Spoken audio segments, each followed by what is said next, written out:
Hello and welcome to episode 178 of AvTalk. I am Ian Petchnick here, as always, with Jason Rabinowitz. What's going on, Ian? Hello, Jason. How are you, sir? I'm good. Thank you. How are you? I'm well. I'm back. How was your week off? Good. You found me. I did. Where did you find me? We can't tell anyone. In an alley somewhere behind a dumpster. It happens. To clarify, you were somewhere on vacation. I was here at home doing nothing on Wednesday afternoon saying, what am I going to do without a podcast recording? But you actually went into the woods and stuff.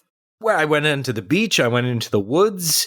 We took the kids up to Michigan for a little bit before school started and enjoyed ourselves for a few days. And now they are back in school. We are back at the microphone, and it is podcast time, my friend. We've got a very good show this week. We had our chief short answer correspondent, Ned Russell, on very, very briefly last week to discuss the news about American Airlines and Boom. This week, we've got Brett Snyder on in a little bit to talk more in depth about the order, about some analysis that he's done, because why not? Yeah, we're going to elaborate a little bit from Ned's comment the week prior. Yeah, just a little bit, though. So Brett will be on a little bit later in the show, but we've got 2 weeks worth of news to get through. Not a whole lot happened last week, thankfully. I was able to actually enjoy a little bit of my vacation. But this week, we dive back in with some, I guess, regional news. And we've got the first bit is that Air Wisconsin is switching their capacity, basically. Air Wisconsin is currently one of the regional carriers for United Airlines, and beginning no later than March, so by March, it will switch from flying for United to flying for American Airlines, up to 60 of their, and this is the part that pains me, up to 60 CRJ 200s. Yeah, and where will those be based? Is it one of your home airports? Oh, it is my home of home airports. They'll be based at O'Hare, just south of Wisconsin, which I guess is appropriate. Maybe they will even fly to Wisconsin on that needless Chicago to Milwaukee route.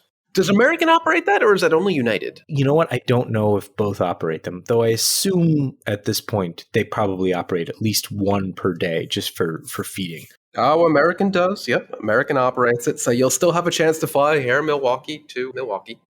Air Wisconsin to Milwaukee. Air Wisconsin to Milwaukee. So they ramp up beginning in March through the end of the summer season. And then there's a possibility that they'll go from 40 to 60 and the CRJ 200s. And as part of that, Air Wisconsin will end its agreement with United. United has been a purchaser of Air Wisconsin's capacity for a very long time. At one point, I'm pretty sure they even had a stake in the airline that they had long since left in the great disbanding of regional carriers a few years ago. But they're moving wholly over to American, and that will be that as far as the CRJ 200 goes for United. It's an interesting move because it's a lot of aircraft all at once, basically leaving out of the domestic fleet. But United has said that it wants to refocus on increasing their mainline flying. So this all works out.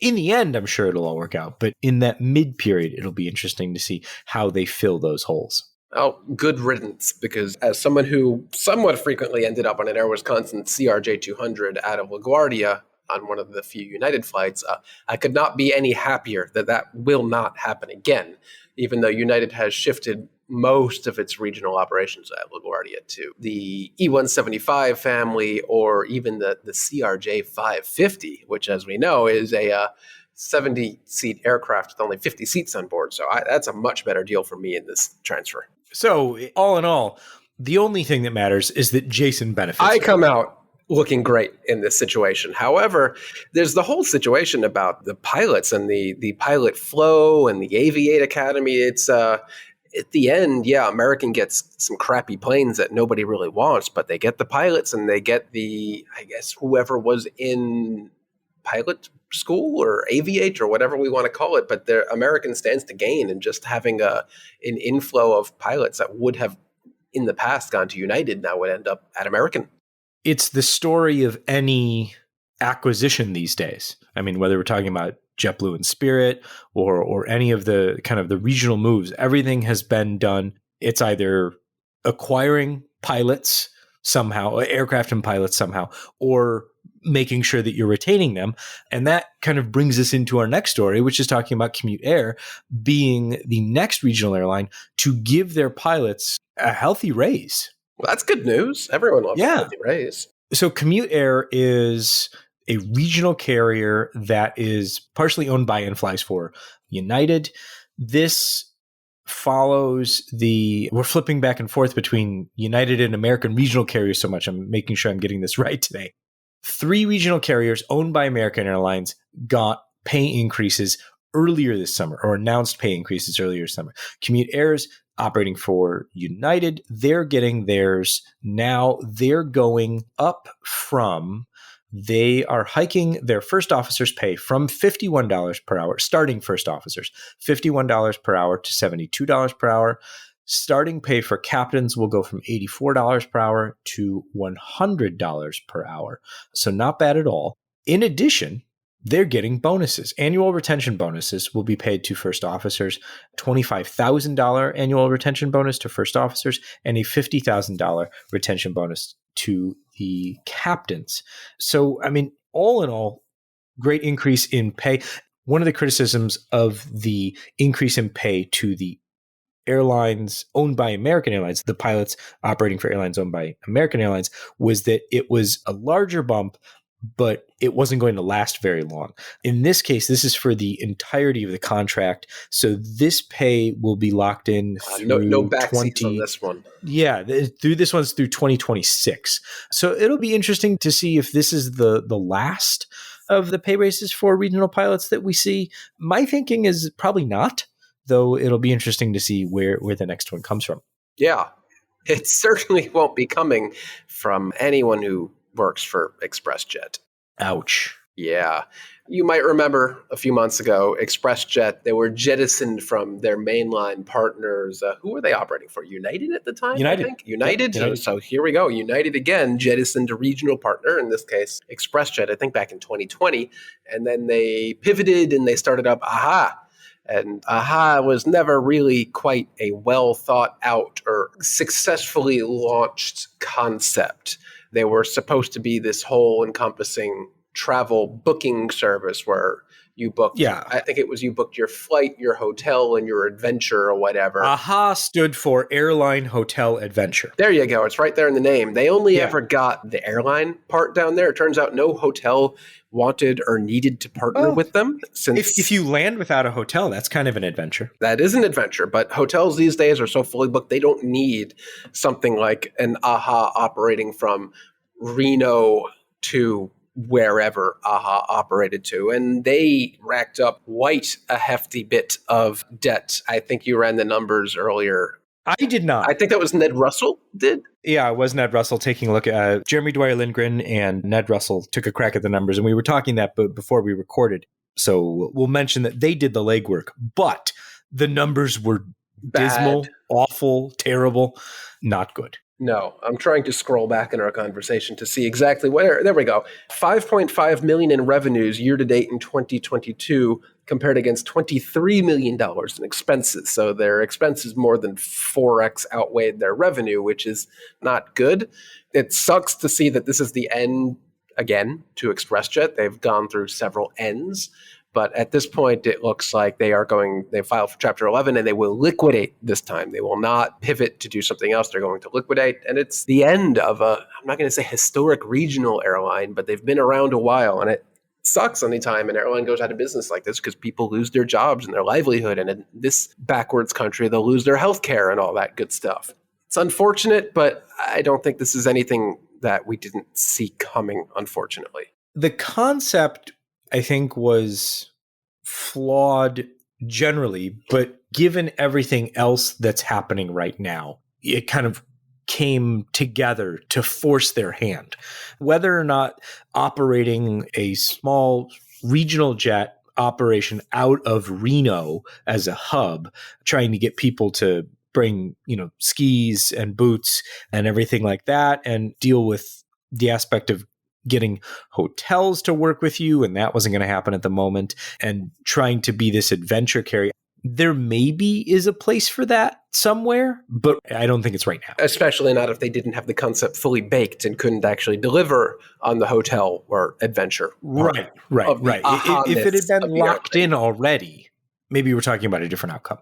But to try and launch this, I don't They are liquidating those E-145s. Will probably end up in the desert. I can't imagine there are that many airlines out there actively seeking E-145s, but somebody might take them. Who knows? Yeah, And we learned that they said in their release that they actually operated flights for JetBlue way back in the day.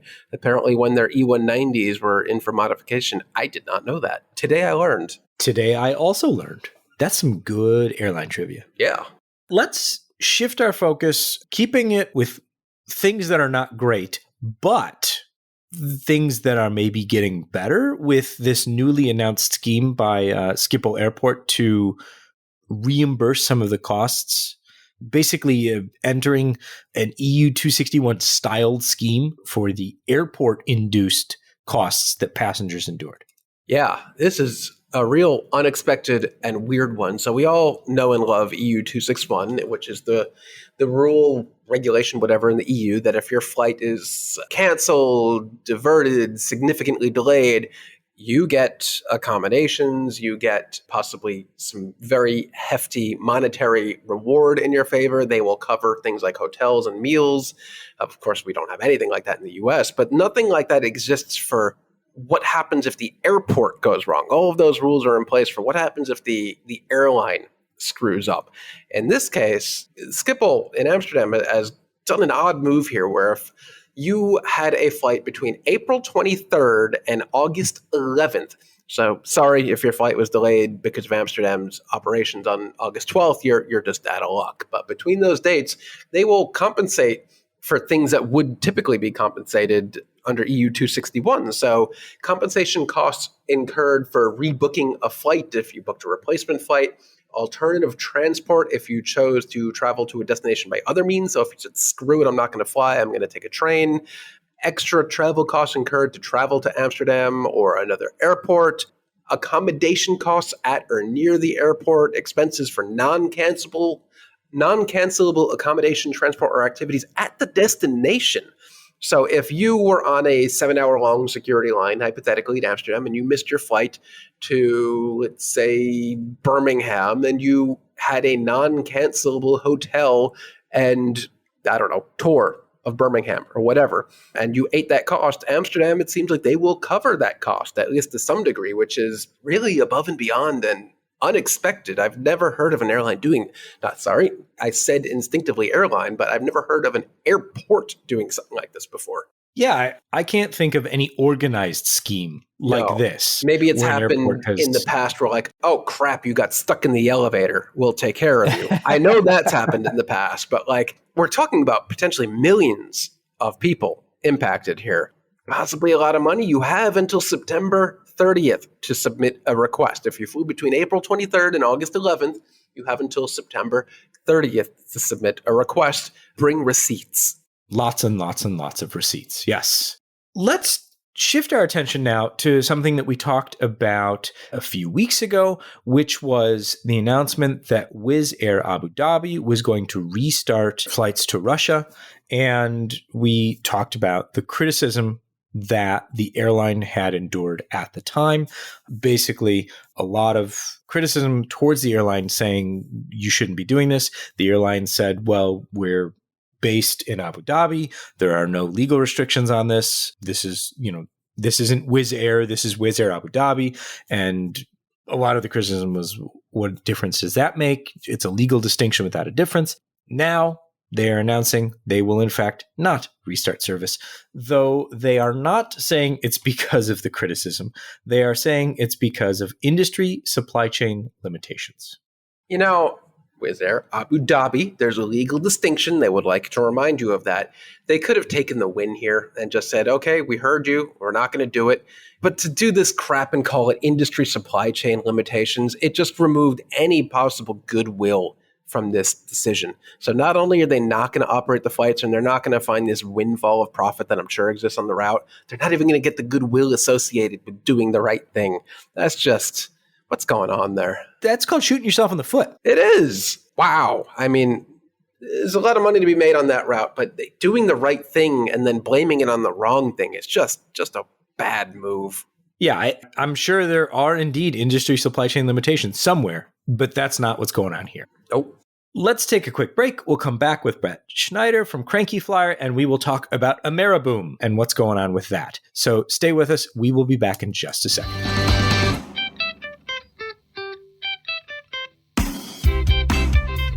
Welcome back. We are now joined by Brett Snyder from Crankyflier.com.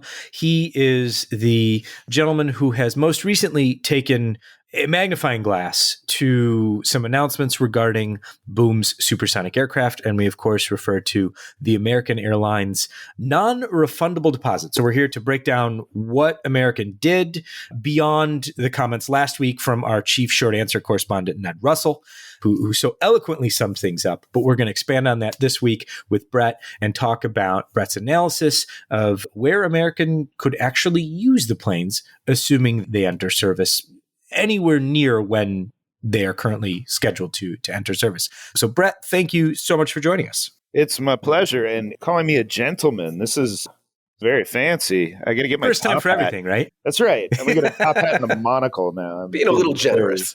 Yeah. That's how we traditionally record the podcast, wearing top hats. That's why we're not a video podcast, because we can't fit the hats in the video frame. Well, you need to go vertical. I know it's not what you do, but then you can really get it in there. It'll work. TikTok, here we come. Oh, God. So American and Boom together announced the American Airlines agreement to purchase up to 20, which I thought was an interesting way to phrase things, up to 20 with an option for an additional 40. So it's not even an order for 20 aircraft. It's an order for up to 20 aircraft. And they paid, and this was the important part, they put money down. They paid a non-refundable deposit on the initial 20 aircraft. We don't know what that deposit is, but some sort be a dollar. of money. It could be a penny for all we know. We truly do not know. That's kind of what I was thinking. It's like a loonie. Like it's just like a Canadian dollar. They're just... Could have been a toonie. Whoa. That's big money there. Hold on. Yeah, let's not get ahead of ourselves. I know, right? So one of the things that I think it was Ethan Clapper mentioned, that one of the American Airlines, it could have been Derek Kerr, the CFO, mentioned that this would not trigger a filing with the SEC as a material event. So I guess that sets the bar pretty low for how much money exchanged hands. Not a lot. Yeah, not a lot. So let's talk about the order, which is, it's a lot of aircraft. Yeah, well, I think it's no coincidence that the 60 airplanes they could take matches the number that Air Wisconsin will be flying for American. So clearly, this is a replacement plan for the Air Wisconsin CRJ fleet. Breaking news. That checks out. Yeah. That all checks out. I think we got it. Oh, we figured it out. There it is.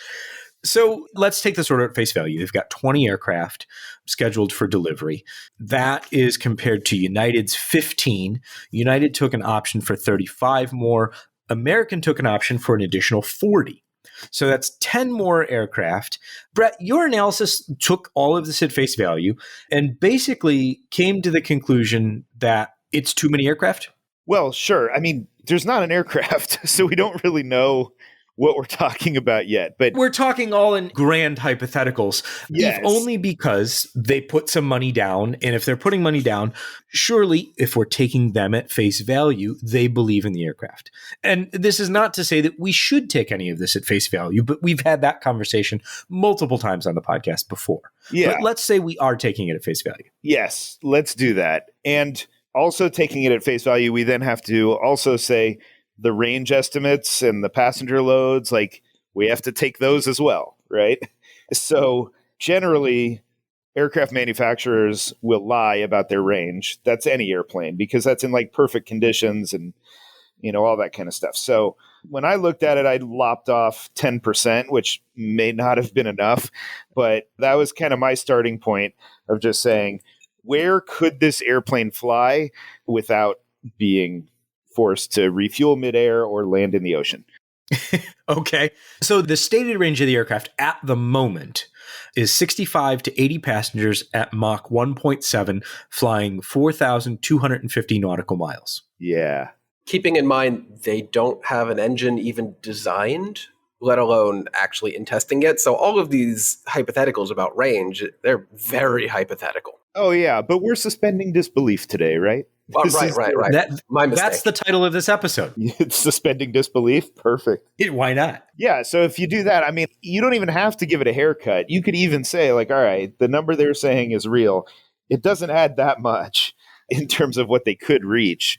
But the other problem, of course, is right in the name of the company. It's the sonic boom. I still appreciate the fact that they named the company after the thing that will probably doom the company. Their biggest problem is there in the name. And they have stated as such that this aircraft, the Overture, it is not something designed to overcome the sonic boom. That is not a goal of this aircraft. So there's been some confusion of that.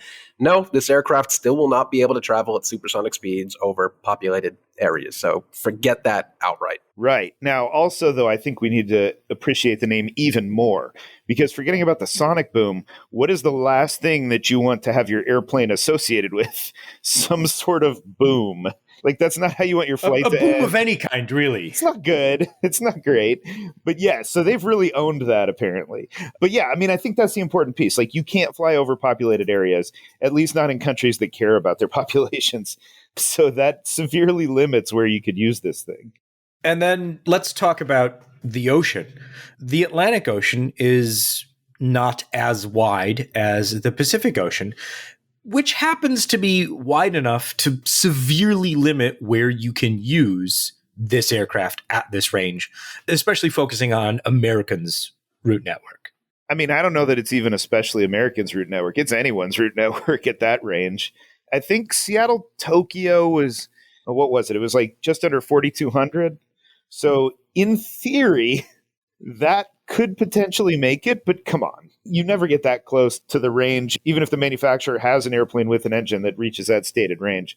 So, I think your only real choices on the Pacific are, find a way to build a hub in Anchorage or take all the Japanese tourists to Hawaii. And I did think that was really interesting that American put in the press release that it could reduce the time on LA Honolulu to 3 hours. I like your analysis on that bit. So what? Who cares? Right. That's the problem with it. Like, who cares? I mean, the beauty of Concorde was that you could leave London, get to New York in the morning, and have a full day of work. It added a tremendous amount of value for people where time is money. And you could really do something with that.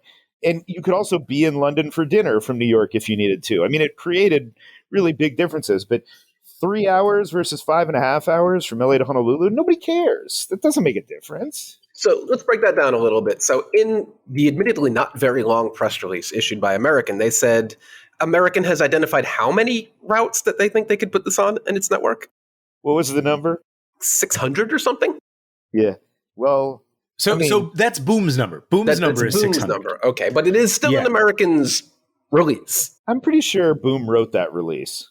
Yeah, you're probably not wrong about that. But there are a few routes that they call out specifically. One you mentioned already, LA to Honolulu in 3 hours. Who cares? There was another interesting one, Miami to London, which you think is actually one of the more plausible but still not very realistic ones. Why is that? Well, I do think it has some opportunity. I mean, these are still, people think of Florida as the vacation town, which it is and all that. But that's more, BA flying their big old airplanes into Orlando or something. I mean, Miami does have a business community that's the self-described capital of Latin America. There probably is some value there. And of course, London, maybe diminished now that it's left the EU, but still an important financial capital. So, I could see that as being a route where it might work. But okay, that's maybe 2/3 of an airplane. What else you got? Yeah, and that's, I think what's most confusing about this is taking 20 plus an additional 40 when, by the way, they only ever built 20 Concorde at all, outright, and 6 of those weren't even commercial aircraft, I believe, at least according to Wikipedia. So this is, American's fleet alone will triple the size of the Concorde fleet ever was. And they certainly didn't identify a ton of successful routes for that aircraft. It's basically a shuttle bus between New York, London, and Paris. So I don't understand where they think they're going to end up operating 20, maybe 60 aircraft, especially since they can't even do it over the US, the continent itself. They would have to fly subsonic, and that can't possibly be economical. Oh, no. And I can't imagine that it would have much range for that either. That has to just suck up the fuel anyway to be flying it suboptimally. Sustainable fuel. Yeah. Well, Braniff can come back and operate the interchange from Washington and New York down to Dallas. I think that's what's going to happen. Seems as plausible as anything else. So, yeah, here's the thing. That seems at this point as likely to happen as any of this. So what is the draw here? Is this just I want PR and this is a cheap and easy way to get it? Is this American going, I don't want United to have all of the supersonic thunder? This announcement doesn't make a whole lot of sense to me in writ large. It's a me too. Yeah, it's like when United copies Delta's Sky Miles changes. No, I think we're probably overthinking this. My guess is that Boom desperately wants to keep momentum, wants to have positive press, wants to have something it can talk about. So it approached American and said, hey, give me a loony or a toonie, and we can say you gave us a non-refundable deposit. And American thinks, well, okay, if they do magically come up with something that meets these requirements and has good fuel efficiency and all that kind of stuff, then great, we'll be first in line. But if not, oh well. What does that mean? Well, that's also another point. Same as United with all of its other eVTOL and whatever orders, they specifically say at American, Boom must meet industry standard operating performance and safety requirements, as well as American's other customary conditions before delivery of any overtures.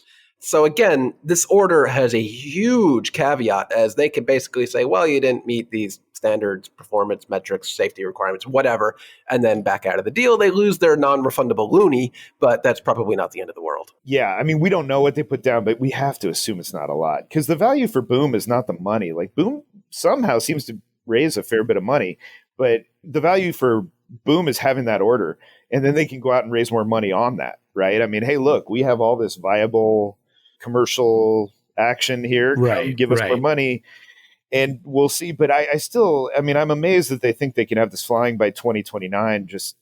Look at how hard Boeing has trying to certify an airplane, and Boom's never done it before. Yeah, I think that's the huge question. And like we talked about after Farnborough, Northrop's involvement in the process becomes much more interesting in that regard. I don't think that's the biggest question, though. The biggest question that everyone, including the three of us, want to know is, why is there not a rendering in American livery of an Overture aircraft? That's the real question. United could not be plastering its rendering with its livery in any more channels. It's in all the airports, the IFE screens, their app. It's everywhere. American didn't even get a rendering with its livery. Why do you think that is, Brett? Well, Boom has standards, Jason. This is... There we go. They're not going to just let anyone put that ugly flag on the tail. I had to set you up for that one. It was just served to me on a platter. Yeah, no, that's obviously it. Or maybe they couldn't get the paint colors right in the image. That it was, very demanding issue to get that right gray.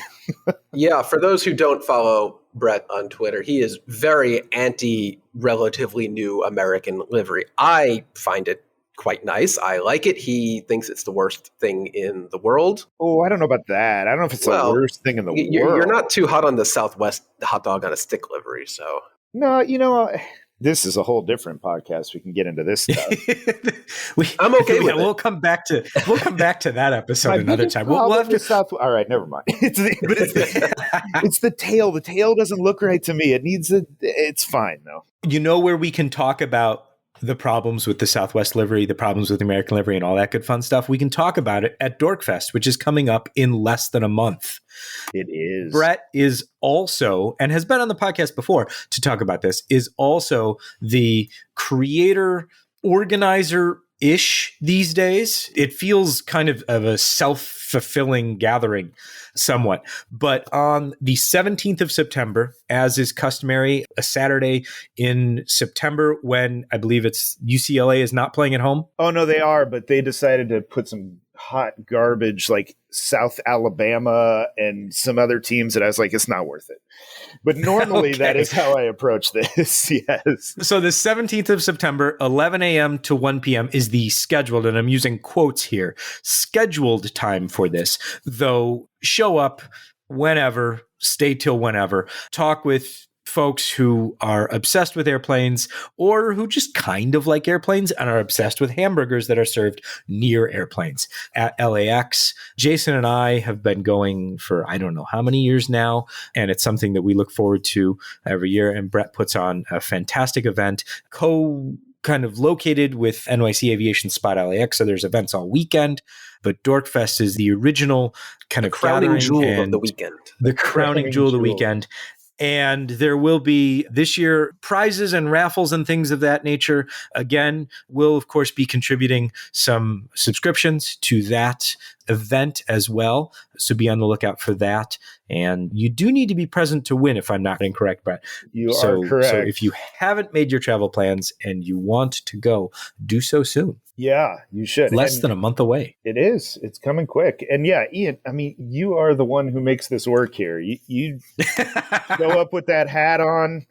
And I'm just loud with a bright hat. Yeah, no, it's great. It's what we need. But so, we can tie this all together here, though, because last year, I think one of the stars of the show was a United Boom model that United gave away.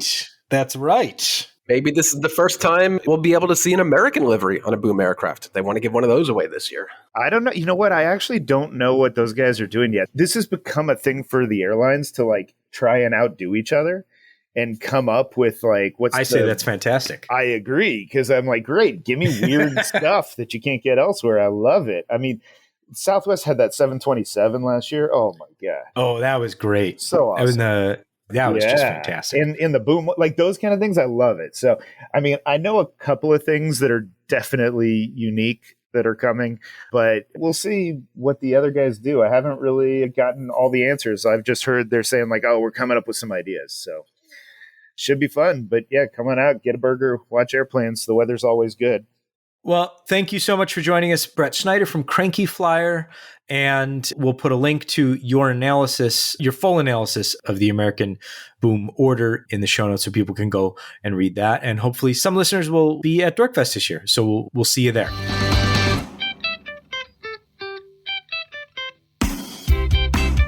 Welcome back. I think that we're all in agreement that none of this matters at this point. No, I don't have a crystal ball or a time machine, but I do wish I could flash forward a few years to see what happens here without having to wait. Exactly. Let's go to a very different aircraft, one that is decidedly not supersonic, one that has real engines, but has some problems. This one's a weird story. Jason, help me out here. Yeah, this one comes to us from Ben Schloppig at 1 Mile at a Time, who has an interesting tale about a particular Delta Boeing 767-300ER that had some trouble recently. A couple of back-to-back flights, they had in-air diversions back to JFK with one of them was a fuel issue, I think, and the other one was, I'm not sure what it was, but they had a couple of annoying diversions back to JFK where they went 2 hours out and returned. Ends up being a 5-hour flight to nowhere, which is not great. The second one of these flights was en route to Accra, Ghana, one of Delta's flights that actually was never suspended during COVID. So this one is a very popular flight for Delta, but the Ghana authorities didn't quite like that this aircraft had multiple in-air diversions and then took an unexplained delay the following day of a couple hours. No big deal. It was a couple hours. Happens kind of all the time to every airline, to every flight at this point at JFK, but they apparently didn't like Delta's explanation, or they didn't like this aircraft enough to the point where they have, I'm not going to say banned, but they have asked Delta firmly to not send this one particular aircraft, November 195 Delta November, on the flights to Accra again.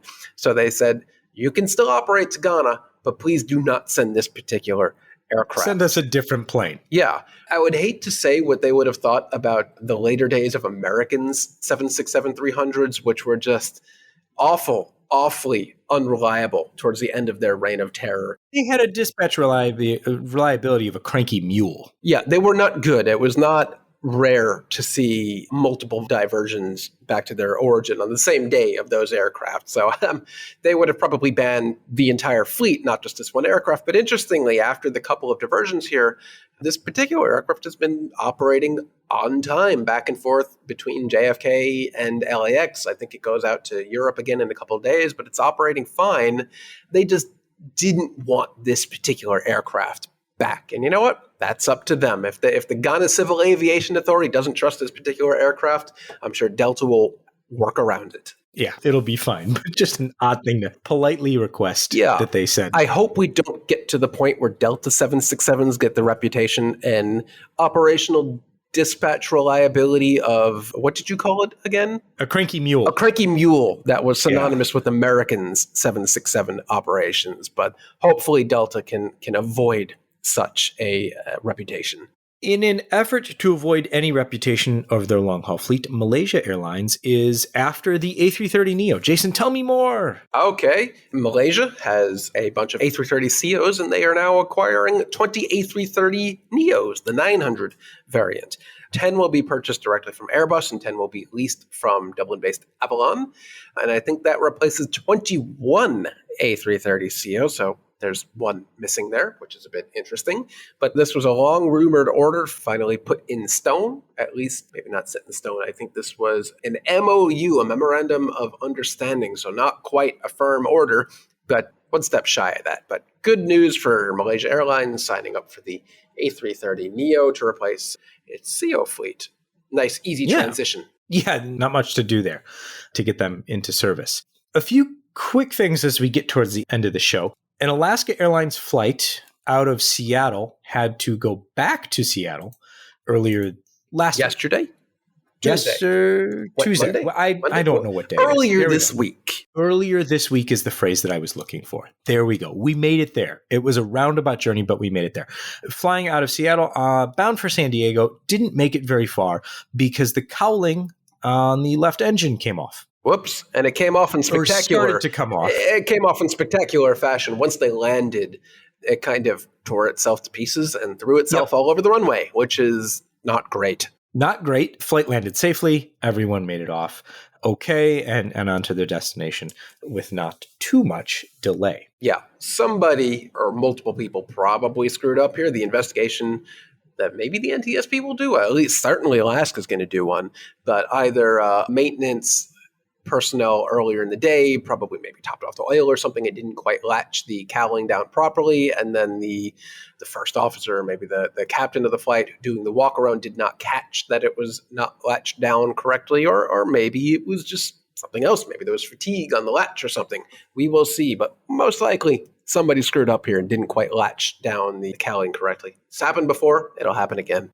Yeah, this is certainly not the first time this has happened. So Jason. Yo. When we talk about airlines getting off the ground, we usually discuss where their funding's coming from by way of there are major private equity backers. They were a different airline before, and now they're getting new funding. They're taking over, an existing airline. Happy Airways is trying to do something different. Happy Airways is trying to start up with two ATR 72-600s based in far eastern France in Strasbourg. And what they want to do is begin operations through a variety of funding sources. That includes crowdfunding, a lottery, and they are also hoping for some public funding. Good old tax dollars. I love public funding. I think it's very interesting because they're just coming out and saying, like, hey, we need money. They say, we need 5 million euros. And you can buy shares from 50 euros to 500,000 euros, including the possibility of getting a Happy Unlimited Pass. You get to fly as much as you want across the Happy Airways network. You can enter a lottery for 2 euros per ticket, and the lottery gets you a trip to either the Bahamas or a chance to win one of the Happy Unlimited passes, or you can be a city and you can pay the airline to fly to you. Nope, don't do any of that. Nope. None of that sounds like a good idea. So we will see how the airline fares, or how Happy Airways fares in the end. Well, if you're investing in Happy Airways, I probably have some room to squeeze you in to Baltia. Oh, They're probably still taking funding. that's a deep cut. That goes back to like episode 1. Are they still taking money? No. No, they're gone. The government got wise and shut them down. Ah, damn, it only took 30 years. Yeah. For those that don't know, and I still want to do a full podcast episode on them at one point, I just need to collate all of the years of jokes that I've written and backfill that with actual research. But long story short, they were an airline that was going to fly a 747 from JFK to St. Petersburg, Russia. And it was going to be like this fantastically wonderful, well-appointed 747 full service. It was going to be the best airline. 200, yeah, that ever existed. And the long story short, it was basically a stock scam masquerading as an airline. But they actually had 2 airplanes. Well, yeah, they did. Well, they had 2, and then they parted out they had one. airframes. Yeah, they technically they were flying airplanes. They flew one of them to an air show, and then it was never seen again. Yes, it flew once. That's correct. It was a very expensive stock scam masquerading as an airline, but that's what it was. Those were the best kinds of stock scams, the expensive ones with 747s. I mean, I guess if you're going to do it all the way. Anyway, the first production 737-10 is painted in United colors. That is out, and we'll hopefully see more soon. Hopefully they don't have to scrap on it. Certification. And then 2 things. One, we go back to a few weeks ago when Jason had he was very perplexed. I was. It's true. And confounded. And we asked you, dear listeners, to give us some answers. And we received a bunch. Thank you to everyone who sent in kind of suppositions or not quite guesses, but more educated than a guess, but not quite knowledge. Thankfully, someone at KLM heard the podcast and reached out to people at KLM who know about these things and came back to us with an answer. So, Jason, what's the answer? It is indeed that there are simply no hotels available for crew anywhere in or around Doha. So they're going to operate Amsterdam to Doha and then shuttle out to DWC in Dubai, where there are available slots and runway timings and all that, because nobody else flies there. And that is where the crew will stay. And then they will swap out crews and then head back straight to Amsterdam. So indeed, Doha is just so severely limited on hotel rooms. It is easier and probably cheaper somehow for KLM to fly from Doha to outside of Dubai to put up its crew and then operate that flight back directly from Dubai. That's a couple extra cycles on the aircraft is apparently easier than finding a hotel in Doha during the World Cup. I guess I'm not surprised. No. How much extra fuel burn and cost will it be to operate those 2 extra unnecessary flights?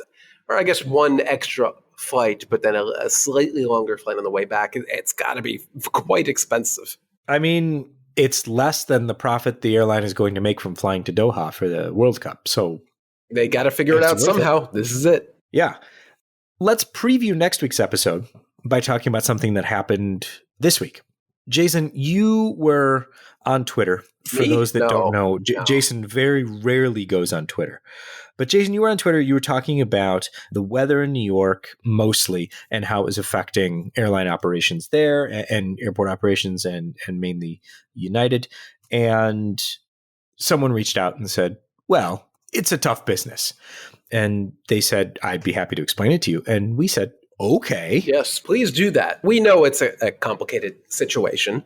There was weather in the Northeast, as there typically is in August. There was weather over Newark.